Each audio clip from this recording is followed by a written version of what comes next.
Muy buenos días, bienvenidos a nuestro podcast La Biblia en un año, día 120.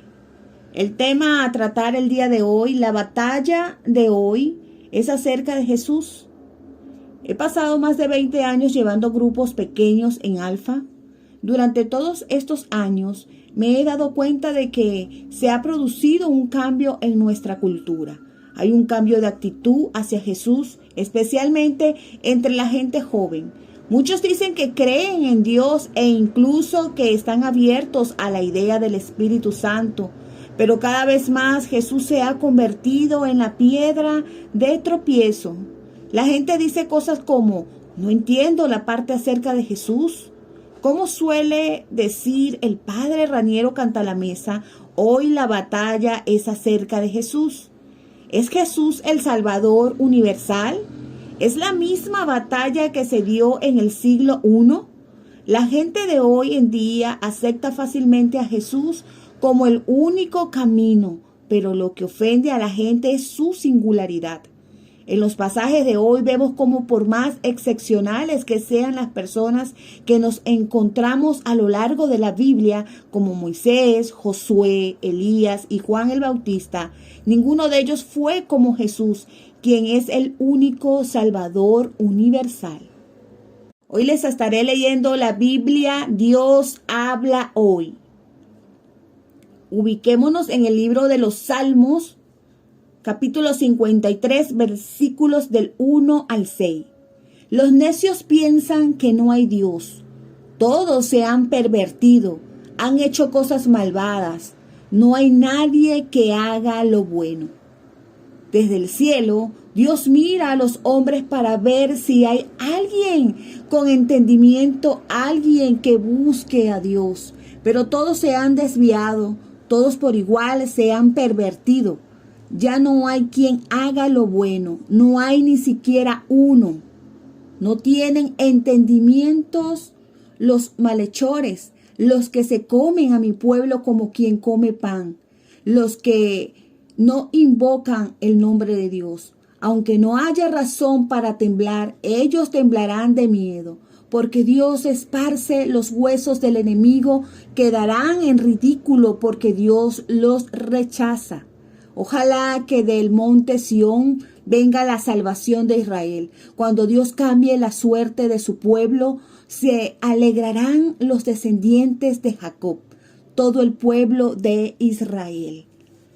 Este capítulo del Salmo 53 habla de la perversión del hombre. Punto 1.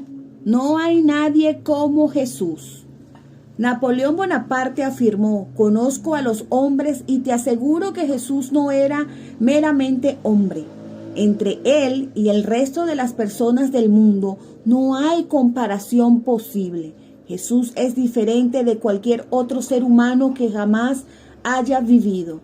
David dice, no hay nadie que haga lo bueno. Versículo 1. Cuando Dios mira desde el cielo a la raza humana, ve que ya no hay quien haga lo bueno. No hay ni siquiera uno. Versículo 3. David busca esperando un Salvador. Ojalá que del monte Sión venga la salvación de Israel. Versículo 6. Por supuesto, su anhelo fue cumplido en Jesús, quien era único en su bondad absoluta. El apóstol Pablo cita este salmo para mostrar la necesidad de un Salvador que tienen todos los seres humanos. Ver Romanos capítulo 3, versículos del 10 al 12.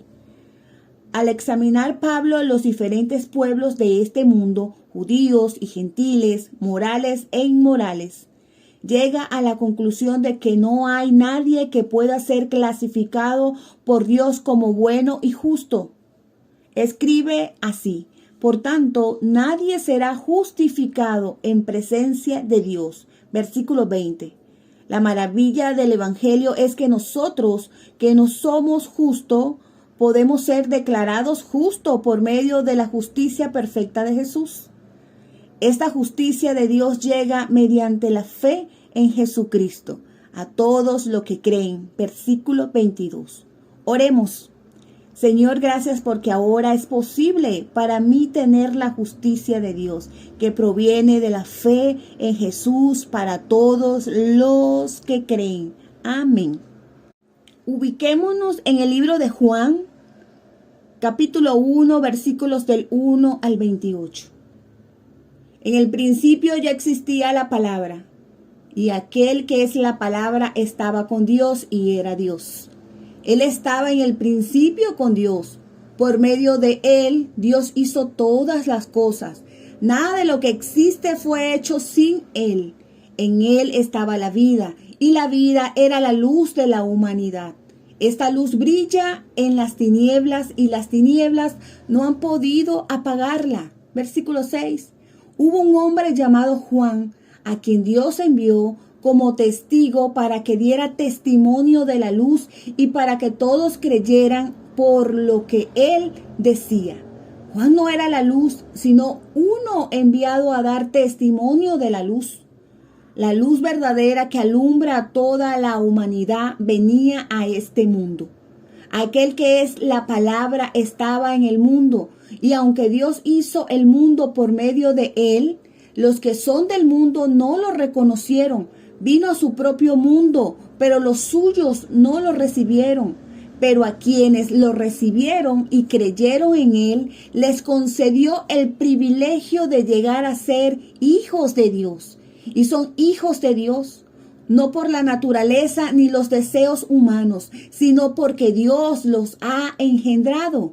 Aquel que es la palabra se hizo hombre y vivió entre nosotros, y hemos visto su gloria. La gloria que recibió del Padre por ser su Hijo, único, abundante en amor y verdad. Juan dio testimonio de él, diciendo, este es aquel a quien yo me refería cuando dije que el que viene después de mí es más importante que yo, porque existía antes que yo. De su abundancia todos hemos recibido un don en vez de otro, porque la ley fue dada por medio de Moisés, pero el amor y la verdad se ha hecho realidad por medio de Jesucristo. Nadie ha visto jamás a Dios. El Hijo único que es Dios y que vive en íntima comunión con el Padre es quien nos lo ha dado a conocer.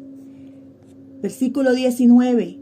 Este es el testimonio de Juan cuando las autoridades judías enviaron desde Jerusalén sacerdotes y levitas a preguntarle a Juan quién era él.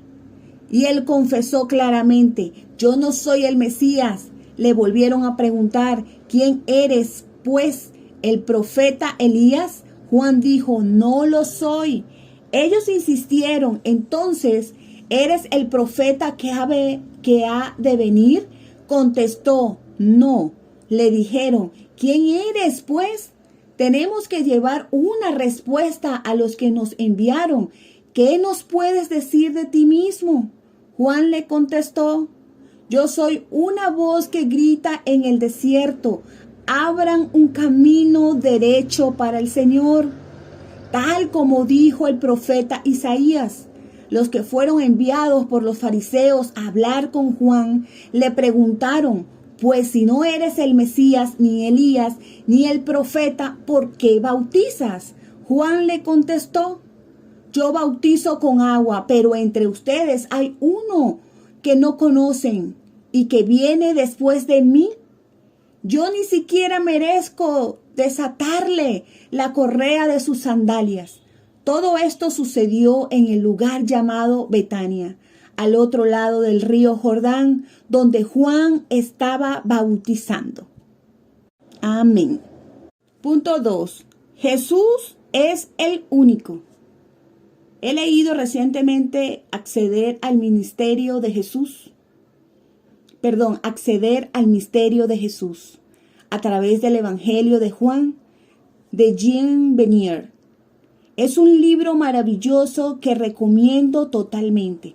Tengo una gran deuda con este libro, pues a él debo parte del material que he añadido este año.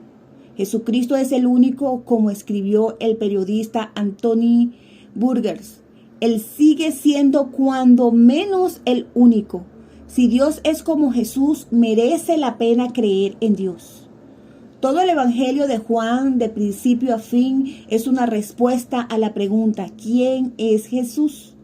La respuesta de Juan es que Dios es como Jesús y que como Jesús merece la pena creer en Él. Jesús es completamente singular. Él es único, versículos 14 y 18. Como lo expresa la traducción en inglés, el mensaje. Él es una expresión de Dios única en su género. Versículo 18 del mensaje.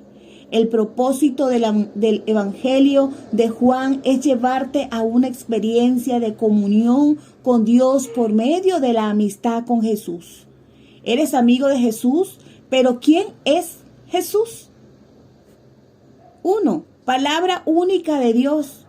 El Evangelio de Juan comienza con una brillante descripción de Jesús como la palabra. Para nosotros nos puede parecer un concepto un tanto extraño, pero para los lectores originales de Juan era algo mucho más familiar. La idea de la palabra de Dios era de importancia para los lectores judíos. Les habría recordado las palabras de Dios en la creación, Génesis 1, y todo lo que los profetas dijeron acerca de la palabra del Señor. Por ejemplo, Isaías 40, del 6 al 8, y Jeremías 23, 29. Para los lectores griegos, la idea de la palabra se habría asociado a la búsqueda del significado de la vida. Los filósofos usaban con frecuencia la expresión la palabra como una manera abreviada de referirse al ignoto significado y propósito que se esconde tras del universo. Las palabras del comienzo de Juan sonarían como algo asombroso y electrizante para ambos grupos. Lo que de hecho estaba diciéndoles era: voy a explicarles a aquellos que han estado buscando toda su vida. Está absolutamente claro que la palabra de la que Juan escribe es Jesús. La palabra se hizo hombre y vivió entre nosotros. Ver en Juan capítulo 1, versículo 14, la parte A. Jesús no solo está con Dios al principio, la palabra era Dios, versículo 1. Jesús era y es Dios. 2. Único creador de todo. Por medio de Él, Dios hizo todas las cosas. Nada de lo que existe fue hecho sin Él. Versículo 3. El universo entero vino a la existencia por medio de Jesús, porque por medio de Él fueron creadas todas las cosas, en el cielo y en la tierra, visibles e invisibles, sean tronos, poderes, principados o autoridades. Todo ha sido creado por medio de Él y para Él. Se puede ver en Colosenses capítulo 1, versículo 16. 3. Única luz del mundo. En Él estaba la vida y la vida era la luz de la humanidad. Esta luz resplandece en las tinieblas y las tinieblas no han podido extinguirla. Ver en Juan 1, 4. La luz es un sinónimo de bondad y verdad.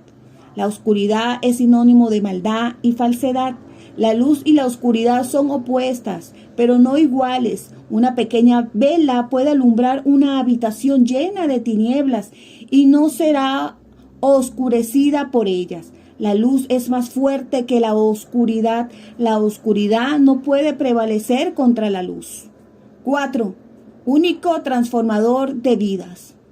Mas a cuantos lo recibieron, a los que creen en su nombre, les dio el derecho de ser hijos de Dios.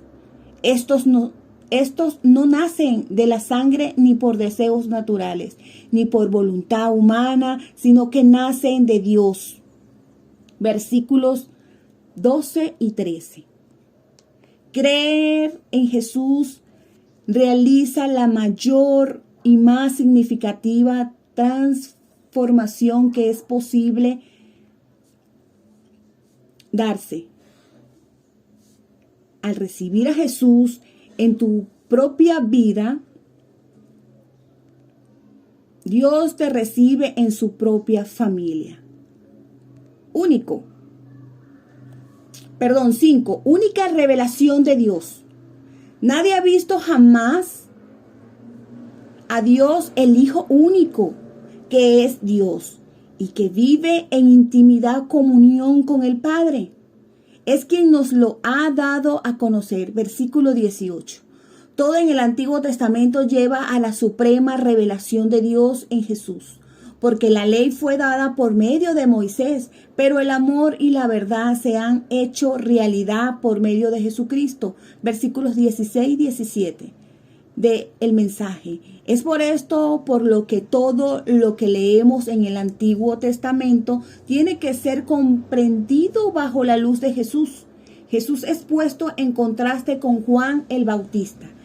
El énfasis está en lo que no es Juan el Bautista, no es la luz, versículo 8, no es eterno, versículo 15, no es el Cristo, versículo 20, no es Elías, versículo 21, ni tampoco es el profeta, versículo 21.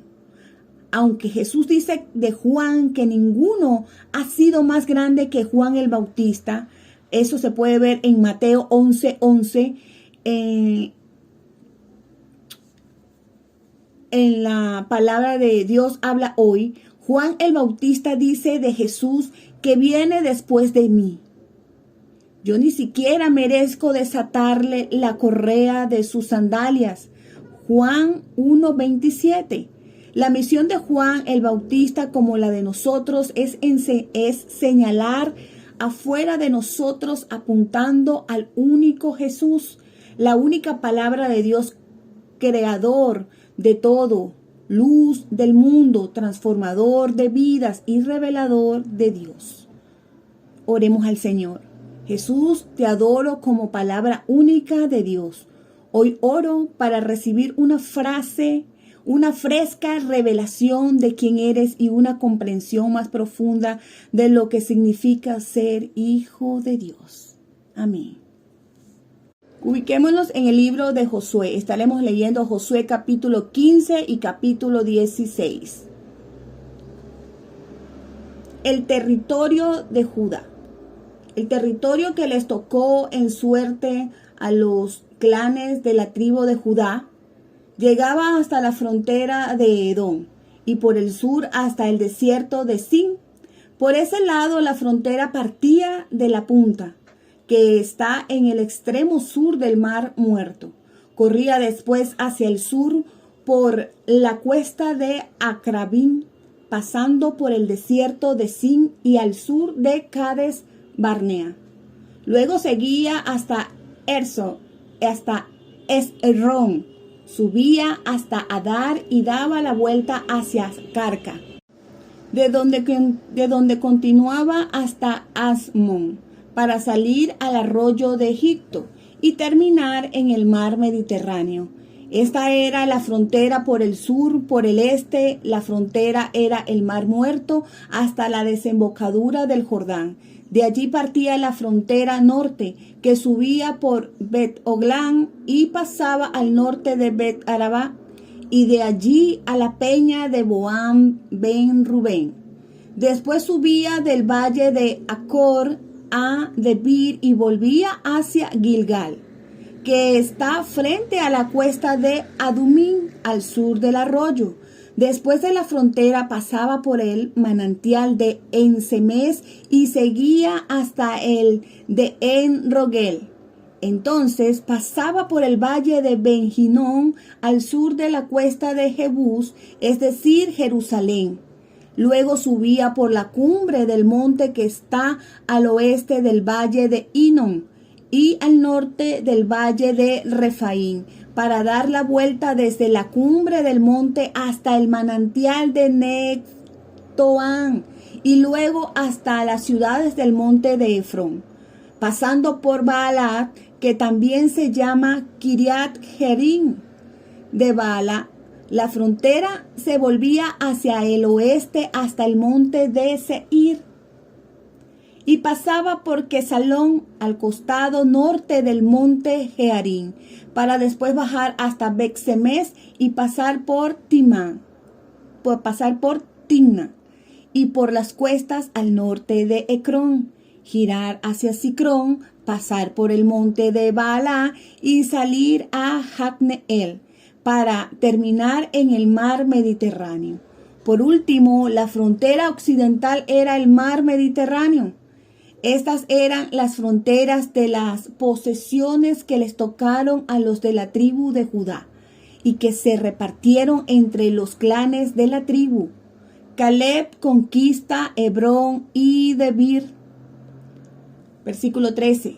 Josué dio a Caleb, el hijo de Jefuné, una parte de los territorios de la tribu de Judá, conforme a lo ordenado por el Señor. Le dio Hebrón, la ciudad principal de los descendientes del gigante Anac. Caleb echó de allí a 3 descendientes de Anac, llamados Sesaí, Aimán y Talmai. Después marchó contra los que vivían entre Debir, que antes se llamaba Kiriat Sefer, y dijo: al que ataque y conquiste esta ciudad, yo les daré por esposa a mi hija Axa. El que conquistó la ciudad fue su sobrino Otoniel, el hijo de Kenaz y Caleb, y le dio por esposa a su hija Axa. Cuando iban a salir hacia su casa, Otoniel convenció a Axa de que le pidiera a su padre tierras de cultivo. Entonces ella se bajó del asno y Caleb le preguntó: ¿qué se te ofrece? Quiero pedirte un favor, contestó ella, ya que me diste tierras en el desierto del Negev, dame también manantiales. Y él le dio los manantiales de arriba y los de abajo. Las ciudades de la tribu de Judá. Versículo 20. Estas fueron las posesiones de la tribu de Judá, que se repartieron según el número de sus clanes. Las ciudades que les tocaron en la región sur hacia la frontera del Edom fueron Caxel, Eder, Jagur, Kinat, Dimona, Adadá, Kedes, Azor, Iknan, Sif, Telem, Bealot, Azor Hadatat, Keriot, Gersón, que también se llama Azor, Amán, Semá, Molada, Azar, Gadat, Hesmón, Becpelet, Azar Sual, Bersebat, con sus aldeas, Balá, Liín, Esen, El Tolat, Kesil, Orma, Ziklag, Macmaná, Sansaná, Lebaot, Siljín y Enrimón. En total 29 ciudades con sus aldeas. En la llanura le tocaron las siguientes ciudades: Estaol, Sorá, Asnat, Zanoat, Enganim, Tapuat, Enán, Jarmut, Adulán, Socot, Aseca, Saraín, Aditaim, Gederat y Gederotaim, o sea, 14 ciudades con sus aldeas. Las ciudades de Senam, Akdasá, Migdalahac, Dileán, Mispa, Jocteel, Laquis, Boscat, Eglón, Cabón, Lagmán, Kiklis, Gederot, Begdagón, Naamá y Maquedá, o sea, 16 ciudades con sus aldeas. Las ciudades de Ligna, Eter, Asán, Ixtat, Axná, Nesib, Keilah, Axib y Maresa, o sea, 9 ciudades con sus aldeas. Las ciudades de Ecrón con sus pueblos y aldeas, y de Ecrón el mar, todo el territorio cercano a Asdod, junto con sus aldeas. La ciudad de Asdod con sus pueblos y aldeas, y la ciudad de Gaza con sus pueblos y aldeas, hasta el arroyo de Egipto y los límites del mar Mediterráneo. En la región montañosa les tocaron a los de Judá las siguientes ciudades: Samir, Jatir, Socot, Daná, Kiriat Saná, llamada también Debir, Anab, Estemoa, Anín, Gosén, Olón y Gilot, o sea, 11 ciudades con sus aldeas. Las ciudades de Arab, Dumá, Esán, Hanún, Bectapuat, Afeca, Umta, Kiriat Arba, llamada también Hebrón, y Sior, o sea, 9 ciudades con sus aldeas. Las ciudades de Maón, Carmel, Zif, Juta, Jezreel, Jocdeán, Sanoac, Caín, Gibea y Timná, o sea, 10 ciudades con sus aldeas. Las ciudades de Al-Ul, Betsur, Gedor, Maarat, Becanot y El Tecón, o sea, 6 ciudades con sus aldeas. Las ciudades de Kiriat Baal, llamada también Kiriat Jearim, y Rabá con sus aldeas. En el desierto les tocaron las ciudades de Bet-Arabá, Midín, Secacá, Nisán, ciudad de la sal, y Engadí, o sea, 6 ciudades con sus aldeas. Los descendientes de Judá no pudieron echar de Jerusalén a los jebuseos que allí vivían, de modo que hasta la fecha los jebuseos viven en Jerusalén junto con los descendientes de Judá. Josué capítulo 16. Territorios de Efraín y Manasés. Descendientes de José. El territorio que les tocó en suerte a los descendientes de José empezaba por el este, en el río Jordán, a la altura de los manantiales de Jericó, y de allí se extendía por el desierto a lo largo de las montañas que van de Jericó a Betel. De Betel, es decir, Luz, pasaba por el territorio de los arquitas hasta Atarot. Luego se extendía hacia el oeste por el territorio de los jafletitas hasta la frontera con Bet-Orón de abajo y hasta Gezer. De allí salía al mar Mediterráneo. Las posesiones que recibieron las tribus de Manasés y Efraín, descendientes de José, fueron las siguientes: territorios de la tribu de Efraín.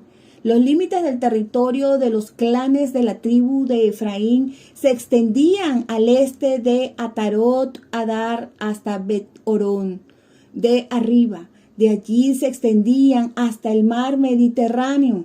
El extremo norte de sus territorios eran Micmetat, y de allí la frontera se extendía hacia el este hasta Tanat Silo, para luego pasar por Janoat y bajar a Atarot y Naarat, hasta tocar Jericó y salir al río Jordán. Desde Tapuat, la frontera se extiende hacia el oeste hasta el arroyo de Cana y el mar Mediterráneo. Este es el territorio que le tocó a la tribu de Efraín y que se repartió entre sus clanes. Hubo además algunas ciudades y aldeas dentro del territorio de la tribu de Manasés que les tocaron a los de Efraín, pero los de la tribu de Efraín no echaron de Gezer a los cananeos que allí vivían, sino que los dejaron vivir entre ellos, aunque los obligaron a pagarles tributo, y hasta la fecha los cananeos viven allí. Amén. Punto 3. Jesús es el único Salvador. Josué y Caleb fueron los únicos del grupo original que entraron en la tierra prometida, pues fueron los únicos que obedecieron a Dios y le obedecieron de todo corazón. El nombre Josué significa Yah salva, o el Señor salva, y Josué es la forma hebrea de Jesús. Josué prefigura a Jesús. Josué y Caleb fueron excepcionales, Pero a diferencia de Jesús, no eran únicos. Hebrón, una porción de la tierra de Judá, fue dada a Caleb por Josué, capítulo 15, versículo 13. Pero aún debía ir y tomarla, versículo 14. De manera similar, la salvación, que es la mayor bendición de todas, nos llega por gracia como un regalo, pero aún así tenemos que recibirla y apropiárnosla para nosotros mediante la fe. La gracia y la verdad nos han llegado por medio de Jesucristo. Puede verla en Juan capítulo 1, versículo 17. Es un don que nos es dado. Dios está buscando tu respuesta a lo largo de toda la Biblia. Está esperando que busques a Dios. Ver en Salmo 53:2, e invoques a Dios, versículo 4. Tienes que tomar en posesión este don que se te da y creer en Jesús. Cuando lo haces, se te da el derecho de convertirte en hijo de Dios. Ver en Juan 1:12. Jesús es el único Salvador. No hay nada más maravilloso que hacer propia la salvación mediante la fe en Él y así hacerse amigo de Jesús. Oremos. Señor, hoy quiero buscarte. Gracias porque te has revelado en Jesucristo, lleno de gracia y verdad. Ayúdame a vivir una vida llena de gracia y de verdad. Clamo a ti para que me ayudes en todas las tareas que emprenda y las palabras que pronuncie. Oro para estar lleno de gracia y de verdad. Amén. La pastora añade en Josué 15, 16 y 17, y dijo: le daré mi hija Asca como esposa al hombre que ataque y conquiste la ciudad de Kiriat Sefer. Entonces Otoniel, hijo de Kenaz y sobrino de Caleb, capturó Kiriat Sefer y se casó con Asca. La pastora Pipa dice: esto no es necesariamente el mejor criterio para el matrimonio, pero hay gente que se ha casado por razones aún más extrañas. El capítulo ¿Estás listo para casarte?, del libro de preparación al matrimonio de Nikki y Sila Lee es de gran ayuda, pero no creo que podamos encontrar en su libro el requisito de haber conquistado la ciudad de Kiriat Sefer para casarse. Este devocional ha sido escrito por los pastores Nikki y Pipa Gumbel de la iglesia HTV en Londres, y esta la que le da voz a este devocional, Ingrid Flores. Que Dios les bendiga grandemente.